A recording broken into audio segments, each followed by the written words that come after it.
வணக்கங்க. நான் தான் உங்க தமிழா. 2 இன்ச்சு சப்ளைன் பைப் வந்துட்டு பார்த்தீங்கன்னா, உடஞ்சிருச்சுன்னு சொல்லி கூப்பிட்டுருந்தாங்க. நம்மளும் வந்து பார்த்தீங்கன்னா, அங்க போயிட்டாங்க. போயிட்டு ட்ரென்ச்லாம் எடுத்து குடுக்க சொல்லியிருந்தாங்க. அதேமாரி அவைங்களும் வந்து பார்த்தீங்கன்னா, கொஞ்சம் நல்லா ஃப்ரீயாவே ட்ரென்ச்சையும் எடுத்து வச்சிருந்தாங்க. அதுக்கடுத்து நம்மளும் வந்து பார்த்தீங்கன்னா, பைப்ப வந்துட்டு கட் பண்ண ஆரம்பிச்சுட்டோங்க. பைப் வந்துட்டு 2 சைடுமே கட் பண்ணியாச்சுங்க. கட் பண்ணதுக்கு அடுத்து நம்ம என்ன பண்ணுவோம் அப்டின்னா, அந்த கப்ளிங் வச்சு நம்ம மெஷர்மென்ட் பண்ணுவோங்க. லென்த் கப்ளிங் வைக்கும்போது நம்ம என்ன பண்ணணும் அப்டின்னா, அந்த 2 இன்ச்சு பைப்புக்கும் லென்த் கப்ளிங்க்கும் நடுவுல வந்து ஒரு 2 இன்ச்சு கேப் இருக்க மாரி வச்சு தாங்க மெஷர்மென்ட் எடுக்கணும்.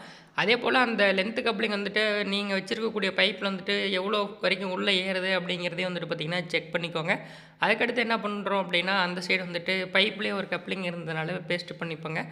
அடுத்து இந்த சைடு நம்ம பேஸ்ட் பண்ணும்போது நெறைய பேர் வந்து பார்த்தீங்கன்னா, கமெண்ட்லேயும் வந்து சொல்லியிருக்காங்க. நாங்க வந்துட்டு லென்த் கப்ளிங் போடும்போது ஒரு சைடு உள்ள போயிறது. ரிட்டர்ன் வந்து இழுத்து இந்த சைடு பைப்ல வந்துட்டு ஜாயின் பண்ணும்போது வரமாட்டேங்குது. அப்படின்ற மாரிலாம் சொல்லியிருந்தாங்க. அதுக்கு வந்துட்டு என்ன பண்ணணும் அப்படின்னா, நம்ம வந்துட்டு அந்த சால்வெண்ட் யூஸ் பண்ணுறோம் பார்த்தீங்களா, அந்த சால்வெண்ட் நம்ம எந்த அளவுக்கு நெறையா யூஸ் பண்ணுறோமோ, அந்த அளவுக்கு தான் வந்து பார்த்தீங்கன்னா, அந்த லென்த் கப்ளிங் வந்துட்டு ஸ்மூத்தா கனெக்ட் பண்ண முடியும். இப்போ பார்த்தீங்கன்னா தெரியும், நான் வந்துட்டு எவ்வளோ சால்வெண்ட் வந்துட்டு நான் அதாவது அந்த ப்ரஷ்லேயே அப்ளை பண்ண மாட்டேன் லென்த் கப்ளிங்க்குள்ள. அப்படியே ஊத்தி விட்டு ஃபுல்லா இது பண்ணிருவேங்க. எப்படியும் பார்த்தீங்கன்னா, ஒரு 50 எம்எல் பேஸ்ட் வந்து பார்த்தீங்கன்னா, இந்த இடத்துக்கு தேவைப்படும். நம்ம எந்த அளவுக்கு பேஸ்ட் அப்ளை பண்ணுறோமோ, அந்த அளவுக்கு தான் வந்து பார்த்தீங்கன்னா, லென்த் கப்ளிங் வந்துட்டு ஃப்ரீயா இருக்கும்.